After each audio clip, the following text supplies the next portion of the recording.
Hello again, friends. This is Sharon from Mad Paper Crush. Welcome back to my channel. This week we're going to be making scrap samplers. I'm sure that you've probably seen these before. They're little booklets that hold scrap papers for you to use in collage or journaling or whatever you'd like. But I thought it would be fun to experiment with some different ways to make these scrap samplers for you to use for yourself, to take with you as you're traveling or using your journal on the go, and for giving away or even for putting inside of your journals to have scrap samples with you. So I hope that you'll join me today as we make these 3 scrap samplers. And so before we get started, I just wanted to show you each one of these so that you can see what we'll be doing. I will try to put the times that I start each one of these in the comments down below if you'd just like to see one particular version being made. So the first one is the one that's probably the most familiar. It's kind of like a booklet. So this one I've created with some cardstock as my cover and an eyelet to hold it shut with some twine, and it opens up and your scraps are all on the inside here, and you can flip through them to pick out whatever scraps you want to use. So that is our first scrap sampler. The second one is like an envelope, and I like this one because you can put some smaller scraps in it. It's a nice little square. It's very secure because all of the scraps inside of here are loose, which I'll show you in just a minute. So when you open up this folder, you can see there are all kinds of scraps in here, but they're loose. So you could cut them apart or just use whatever ones you want to after you've looked through the scraps that you have. And you can do this, you can make this kind of envelope just about any size. So it will show you how to do that one. So I'm going to see if I can fold this one back up without bending all of my papers. And so that's our second scrap sampler type. And then the last one, I'm calling the fancy one. This one is just a ring bound notebook filled with scraps. So you can see I have book pages in here, catalog pages, ledger pages. There's even some cardstock, and there's pattern paper, book pages, all kinds of things. And it's real easy to flip through here and cut off a piece if you need it, or just tear the whole thing out if you wanted to use that piece in your next project. So that is our third type of scrap sampler. And let's go ahead and start to make these. Okay, so for our first scrap sampler option, we're going to be doing a little fold over book. And this is probably most similar to maybe ones you've seen before. So this one, I just pulled out a bunch of scraps, just like I always did. And these I didn't even really tear down to a certain size to match my cover. So this is also a scrap. It was a 12 by 12 piece of scrapbook paper that I'm going to be using as the cover. So I based my scraps that I'm using for this on the width of this, which already, was in place. I didn't cut this down. This was, I pulled out of my scrap bin. So this one is almost 3.5 inches wide.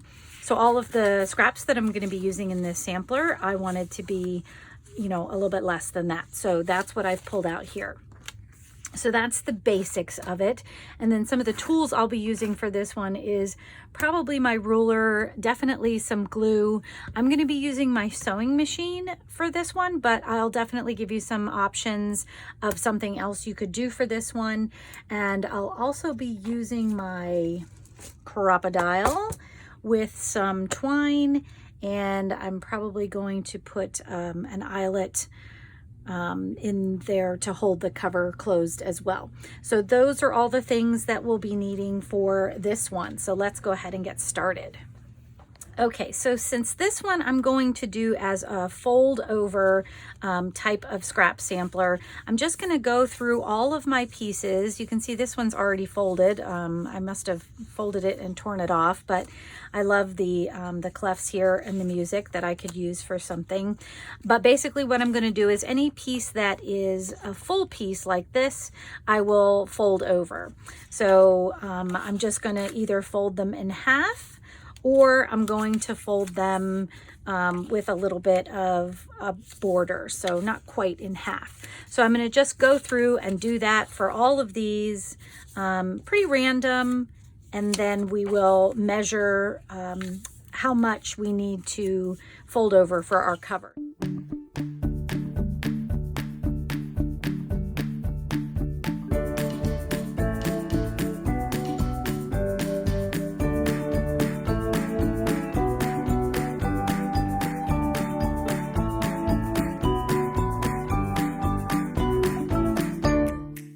Okay, and one other thing I did want to point out in my scraps, I'm using some, pattern scrapbook paper that's, been purchased.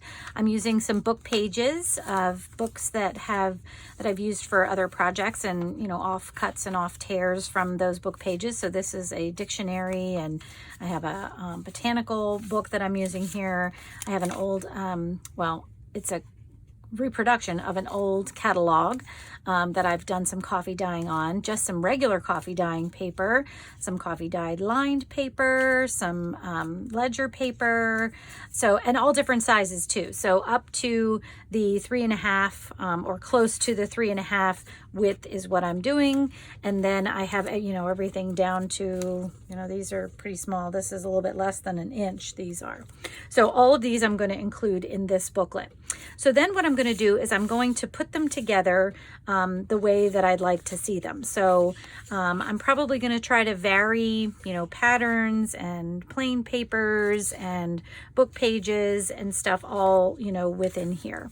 So you can put them any way you want. I'm putting some things to the side. It doesn't have to necessarily have a rhyme or reason, just depending on how, I like some variation as I'm flipping through things. So that's kind of why I'm doing it this way. Let's see, put this one in here, maybe this one here.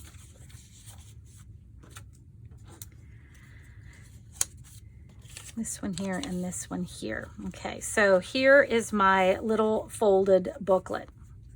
Now, what I'm going to do to kind of hold this together is I am going to stitch through this fold right on the line here. I'm just going to do a straight stitch right down this line here to hold everything together. You do not have to do it this way. If you want, you can just use your twine to make a binding just around the outside if you wanted to do that. You could even bind this like a normal junk journal. You could do, a 3-hole pamphlet stitch or something through here if you wanted to as well. So you have lots of options to hold this together.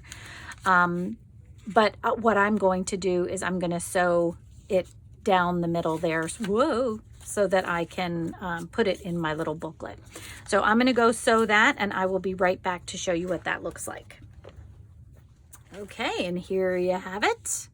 My straight stitch just right down the fold there. So now I don't have to worry about anything falling out of my little sampler here. So then the next thing I'm going to do is I'm going to measure how long my longest side is. Now for this one, I have 1, 2, 3, 4, a little over 5 inches. And I don't think I want it to be that long, because if I do, I think this is only 12 inches long here. Let me just take a look at that. So my cover is, well, it's about 12.5 because it came out of the pack. But I think what I'm going to do is fold some of these down or cut some of these off so that they're a little smaller. So I'm just going to show you how I would measure the cover. So if I wanted to keep it at the longest that my scrap sampler is, I would just put it down, giving myself a little bit, maybe 1/8 of an inch border here. And then from there, I would flip the whole thing over and see how much I have left. So this what I have left is going to be my flap to hold everything together. So actually this isn't too bad, but I do want maybe just a little bit more, especially because I have a little bit of width here. So this is probably 1/8 to 1/4 of an inch. So I want to be sure I have enough room to fold my flap over and put my eyelet on. So all I'm going to do, because I don't want to tear anything off, I'm just going to fold some of these up. And I think that that's, you know, okay. That would be a place where you could either have a fold in, you know, a collage or something you were doing, or you could just tear this little piece of paper off. So I'm going to do that for the ones that stick out pretty far, just to be sure I have them down to kind of the width that I want. So now we have, let's see, I'm going to measure it first. So now we have this one, which is a little bit over 4 inches, maybe 4.5 inches. I think that's going to be fine. So what I'm going to do then is I'm going to mark my cover and do some scoring on it so it makes an easier fold for me. So we said it was 4.5 inches wide. Let me find my little stylus here. This is the tool that I like to use to make my score marks. So 4.5 is going to be my first mark. But then I'm also going to make a little mark for the width of this, just to kind of give it some room to breathe in there. So I'm going to give it a 1/4 of an inch mark in here. And then from that mark, I'm going to measure another 4.5 inches out. So this is 4 3/4 I'm at right now. So 1, 2, 3, 4.5. And I'm going to mark it there.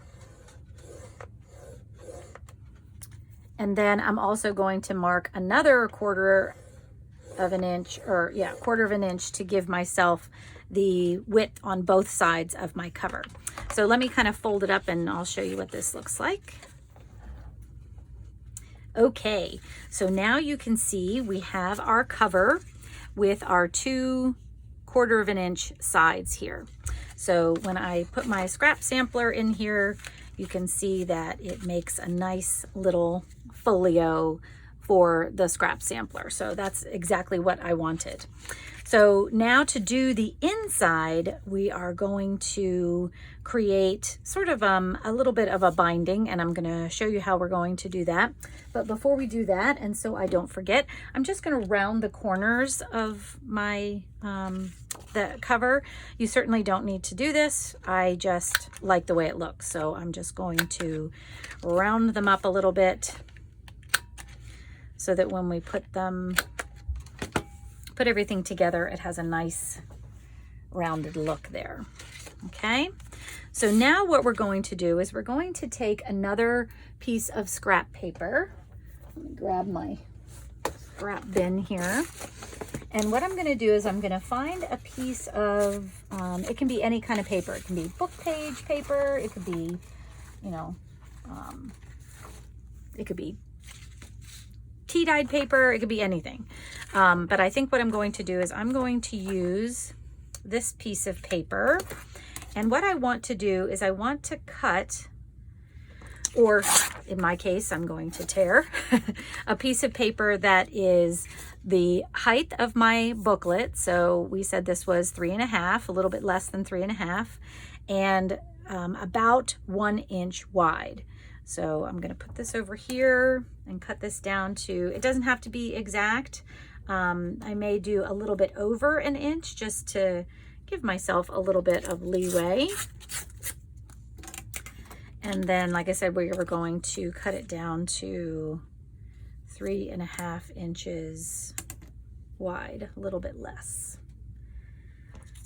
than that. Okay, so this actually will fit inside of here, and it will fit on my scrap sampler, my sewn scrap sampler here.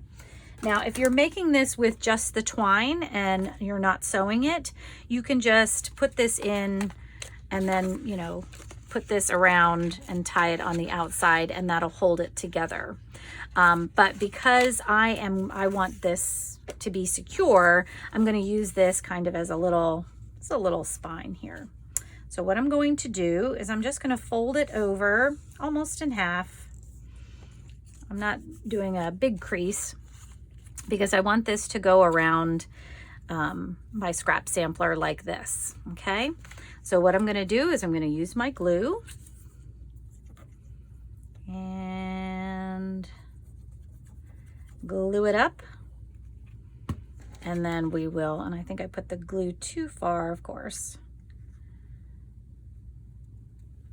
And I left the side that was a little bit bigger on the back of my sampler because that's what we're going to use to kind of hold it down inside of our cover. So once that has a little bit of time to dry, make sure it's on there good and secure, then you're going to just put glue on the back side, right on that little spine that we created. And then you're going to take it and put it in your cover below the second crease.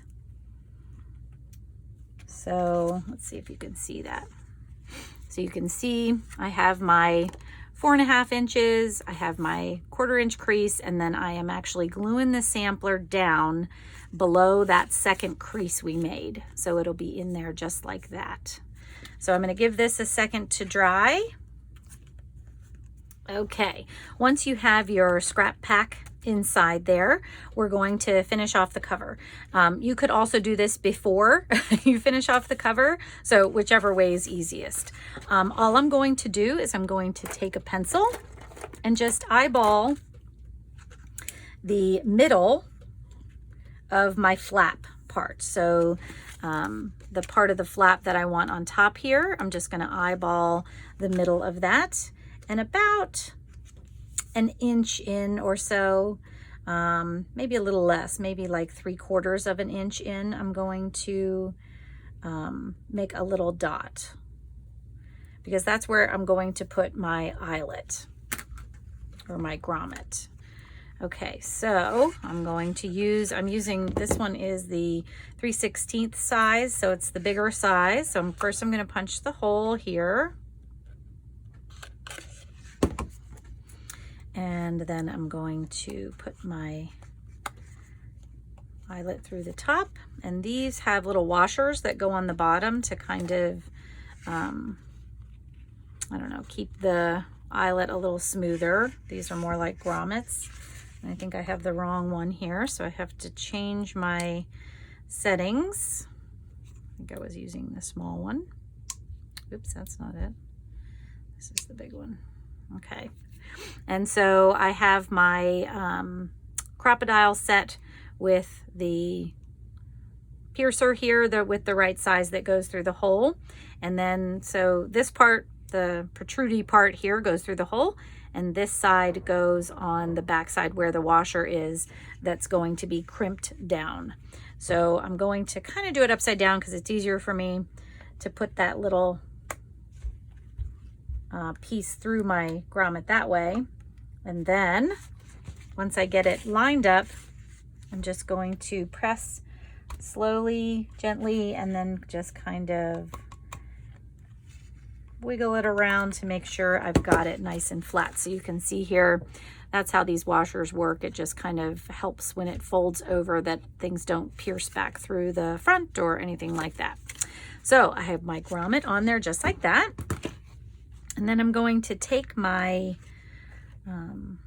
twine here, and I'm just going to measure out a double portion and make sure it can go around. So I know that I have enough for when I cut it off.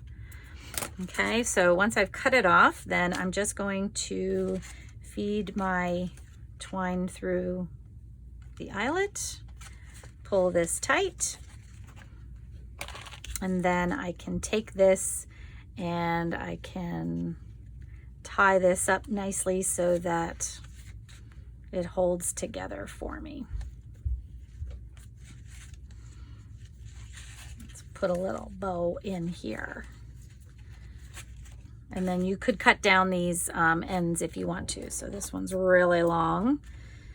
I think I'll cut them down just a little bit. Okay, so here is one scrap sampler, and you could of course embellish this, add, you know, a label that has, you know, an indication of what it is on it if you'd like to do that, but you certainly don't have to if you're using it for yourself and know what it is. So you can see now, you can just open it up. You can page through your scrap sampler to find what you're looking for, with all these neat little things here that we've put in. And then once you find what you're looking for, you can just tear it out and use it for whatever you need it for. And there you have it. That is our first scrap sampler. Okay, our second scrap sampler is going to be for maybe some littler pieces that you have. So you have some scraps that are really small. I have a lot of these hanging around, and I'd like to use them more, but I don't always find them in my giant drawer of things. But this would also be really cool to use if you wanted to, you know, share some of your fun papers with friends and things like that. So we're going to do something a little bit smaller for a scrap sampler. Now for this one, I am going to be using my scoreboard again. I'm going to be using my cutter. I'm going to be using a little bit of glue. I think I'm going to use my beacon glue this time.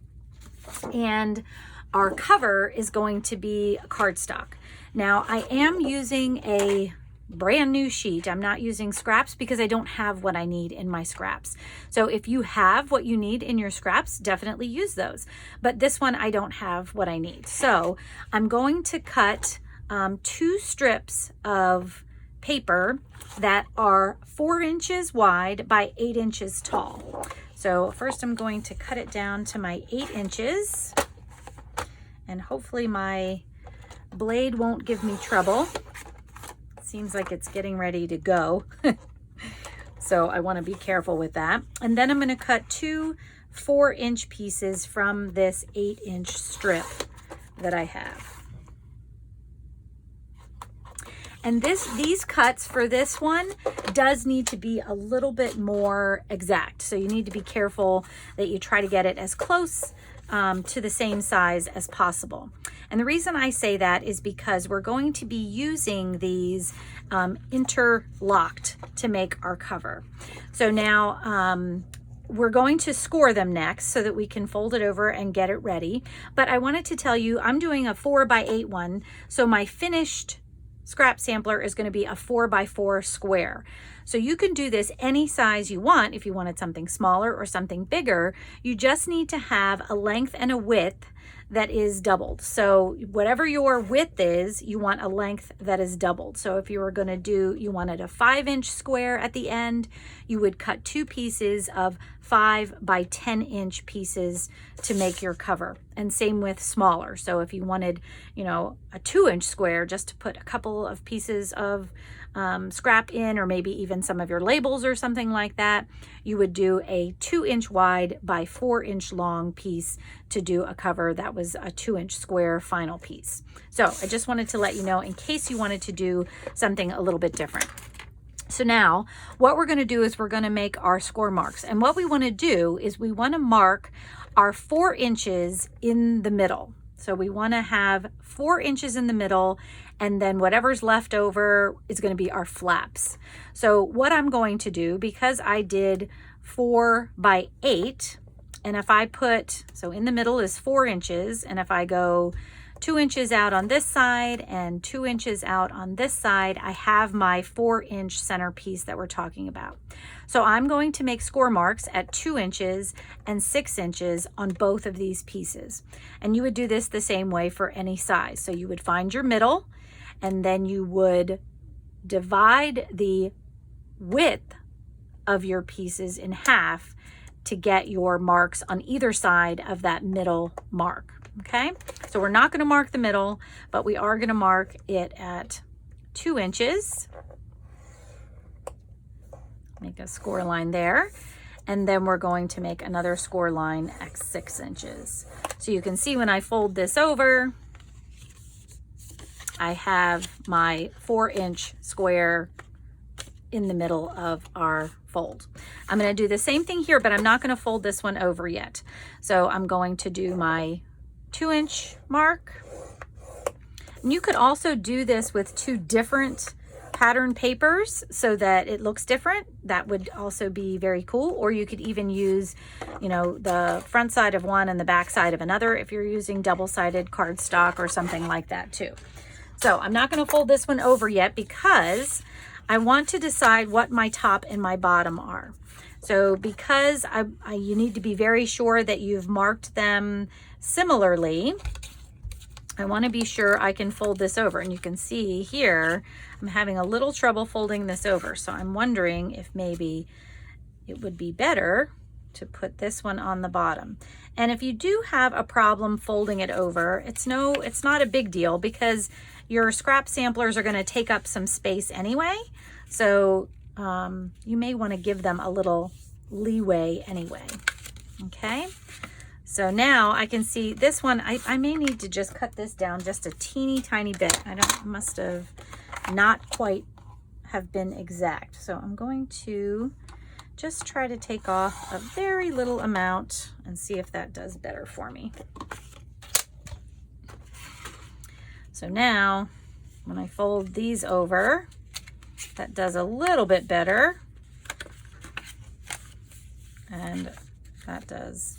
So I do have a little bit of a gap in there, but that's okay. When we fold it the way we're going to fold it, it won't matter. So now you need to decide, well, after you decide how you're going to fold it over, actually this way I think seems better. So now that I know which one goes on top, I'm going to glue it down to the bottom. So I'm just going to take my 3-in-1 glue here, and you certainly do not have to glue this down. I just don't want things falling apart when I open it up.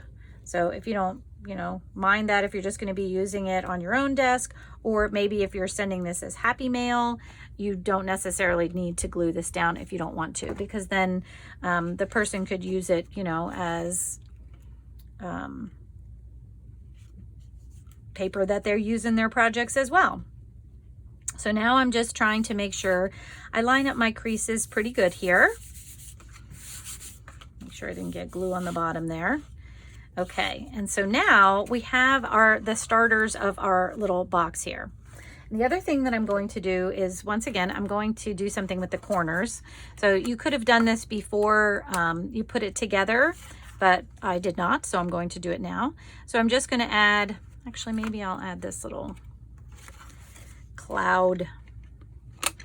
I think that'll look fun. So I'm just going to go around to each of the corners and give it a little decoration for us to have in our sampler.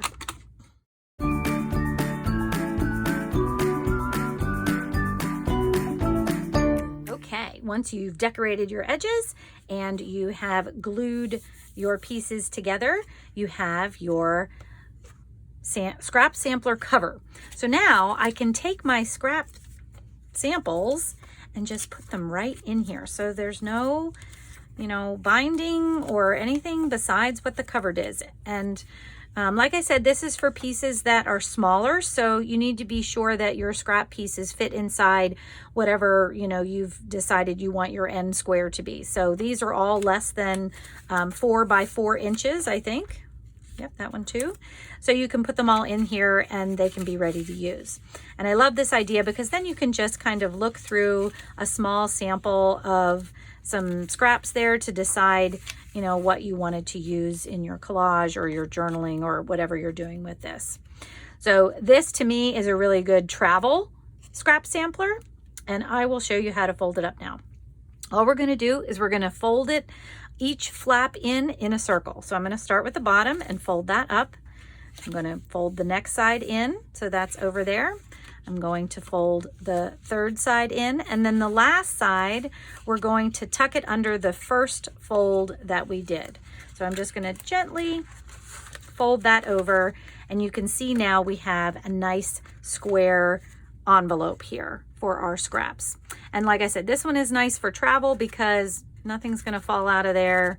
It's going to have everything in there that you need, and then when you want to take a look at the pieces that you've put together, you can just very easily pull through and pick out the pieces that you want to use in your projects. And then just fold it back up again the same way. So right around, and then you tuck your last flap in underneath your first flap. And of course you could decorate this as well. So here is our second scrap sampler. All right, and our last scrap sampler is our fancy scrap sampler. So this is something if you want something a little bit more sturdy, maybe a little bit more polished for some reason, this is what we're going to do for this one. So this one, we're actually going to bind it with a ring. So I like doing this just because I think they look fun, little notebooks full of, you know, wonderful papers that you want to use and flip through and feel all the time. I think this is a fun idea. So I'm going to be using, I believe these are the 3/8 of an inch rings. And I just cut off a couple, or actually this was even left over from another project that I had. So there are 6 rings on this one, and it's about 3 inches wide there. So that's going to be the size of the top, or close to the size of the top of our sampler for this one. I'm using a Zutter ring binder machine. The cinch things work similar to this. So if you have one of these, you can use one of these. All right, so what we're going to do is first, I'm going to pick my covers. So I just picked a piece of cardstock that I liked as my top cover, and I picked an, this was actually a manila folder, but it was kind of, as you can see, just sort of a brown craft color. And it did have some design on there. So this one's, neither of them are real heavy. They're not, you know, chipboard or anything like that, but they're sturdy enough that they'll protect the pages on the inside. And that's all that I want.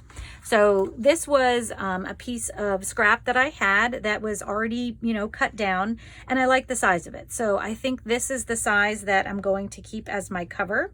This one is a little over 3.5 inches wide, and it is about 5.5 inches long.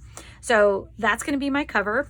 I'm going to cut down this piece to match this piece. So that's the first thing I'm going to do. So we said a little over 3.5, and I think we said a little over 5.5. Let me just measure that again. Yeah, a little over 5.5. So let's see. I'm going to pull out this blade and use my cardstock blade. I have a blade that I set aside for cardstock because I know it kills my blade. So I'm just going to use that blade for this instead because it is a little bit heavier. So 3.5, what did we say? Where's my 3? A little over 3.5. And then I need a little over 5.5. Maybe I will cut this part off so I have a little less, and I mean, I certainly don't mind the decoration there. So then these should be fairly similar, which they are, and that's good. So now I have my covers ready to go. Now the scraps that I'm using for this are generally within the size of my covers, just like some of the other ones we had done. So these are all single pieces, and once again, they are not the same width, they're not the same length. They're just scraps that I've pulled out, things that I've torn off for other projects, and things like that. So I think these would make a fun little scrap sampler. I do have some, that's about right on. I do have some pattern paper that I've had left over. There are some pieces of cardstock in here. So this has all kinds of things. Now, the only thing when you're doing a ring bound one like this is you need to be sure you don't go bigger than what your rings will handle.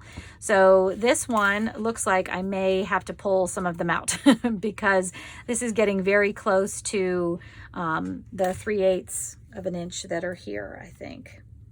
So yeah, I think I am just going to pull out a couple of pieces that I don't want to put in here. So maybe, let's see, I'll pull that one out. I'll pull out, I don't want to pull out all these though. That's the problem. I love these papers that I pulled out to put in here. I got some book pages in here. Oh no, I want to keep that one in. Maybe I'll take out some of the coffee dyed papers. Just a couple. Leave that in there.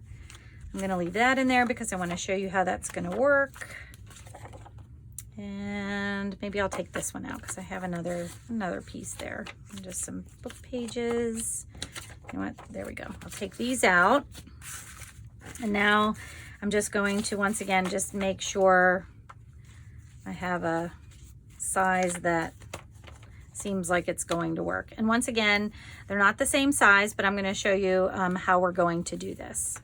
So, all right, that looks much better. It looks like I have about 1/4 of an inch here, maybe a little bit more, but that'll give me plenty of room to flip pages around as I go. So what we're going to do is first I'm going to I'm going to punch the covers. Okay, so I have 6 rings here that I'm going to use for my cover. Now the Zutter, the smallest it will do is 6 rings. You could do less, but you would need to, you would probably have holes that had no ring in it. So this one I can't stop any of these from punching. Every time you put the lever down, they all punch. So if you have a cinch, I believe you can stop something from punching, so you don't have to have all the holes punching at the same time. I don't have that option here. So because I have the 6 rings, all I need to do to make my cover is to center the cover, and I want to be sure my rings are at the top of this so that it's right side up, and the back cover together. And all I'm going to do is just center them between the 6 rings that I have and give this a punch. So you can see I have my 6 rings in here. So once again, if you have a different machine, you can probably do less than I can, but I have to do at least 6, or I'm just going to have other holes in here that have nothing going through them. So I don't want that. Okay, so that's my cover, and that's done, and we'll put that aside just for a second. And then what I'm going to do when I punch the rest of these is decide where I want them. Now, if I want everything to be centered, then I would, center everything, just trying to make sure that I have, enough punches to go across. But I may want to put things to either one side. So the bigger ones, I may have to, punch them all. The smaller ones, let me just find a smaller one.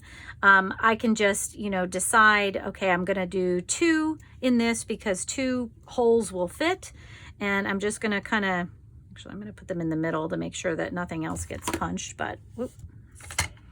So I have my 2 holes here. And then as we go, we will decide how to lay them out, front, left or right side, so that we don't have sort of a, increasing stack with everything centered in the pack. So I'm just going to go through and create these holes in each one of my pieces of paper, and you could, center them together, punch them together if you wanted to. So I'm just going to go through and punch all of these so that they're ready to go.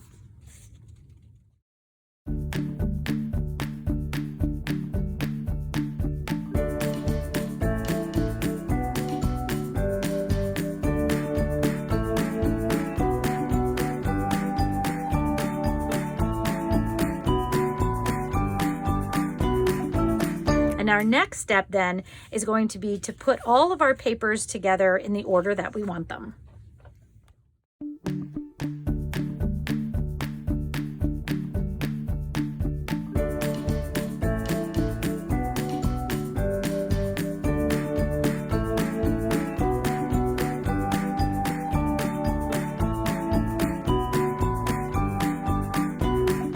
Okay, now that I have the papers in the order that I want them, I'm just going to flip them over and put them on the ring.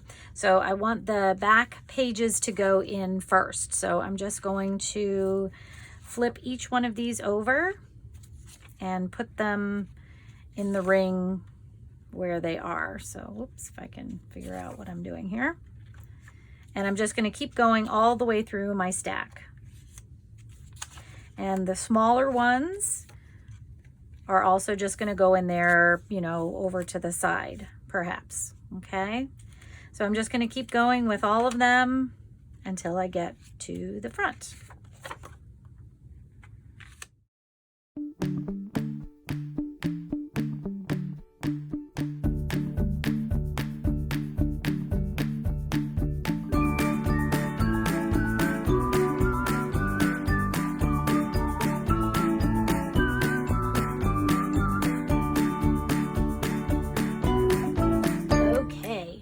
Now I have all of my papers in and I need to put my covers on.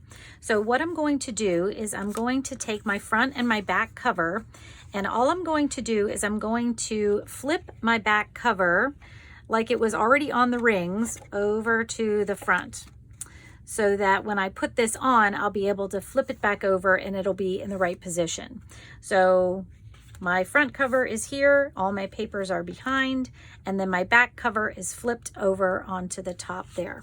And now I can close my rings up. So for my machine, I have to put this little bar into the right size, which I have it at my 3/8 bar there. And then you put it in just like this up against the edge of the machine, and once again you press it together and you just kind of watch to make sure that it curves down and gives you a nice circle there, so you can see I have everything bound together. And now when I take my back cover and flip it over, you can see that I have my notebook here. So I have my front cover, and I can flip through my sampler pack with all of my different papers, and I can just rip them out or even cut them off if I just wanted to use a portion of it. And it is all together and ready to go. Now you can see some of my papers ended up being bigger than my cover. Not so much on the width, a little bit maybe, but more on the length. You could fold these up if you wanted to. I kind of like the way they look, hanging out the bottom there. So I'm going to leave them. And that is our third way to create a scrap sampler. And there you have it, friends. 3 different ways to make some scrap samplers for you to use for yourself, for you to travel with, for you to give away, for you to keep your favorite papers in. I hope that you enjoyed this video, friends. If you did, please give me a thumbs up. And I hope that you will have a great week. And I will see you in the next video. Take care, friends. Bye-bye.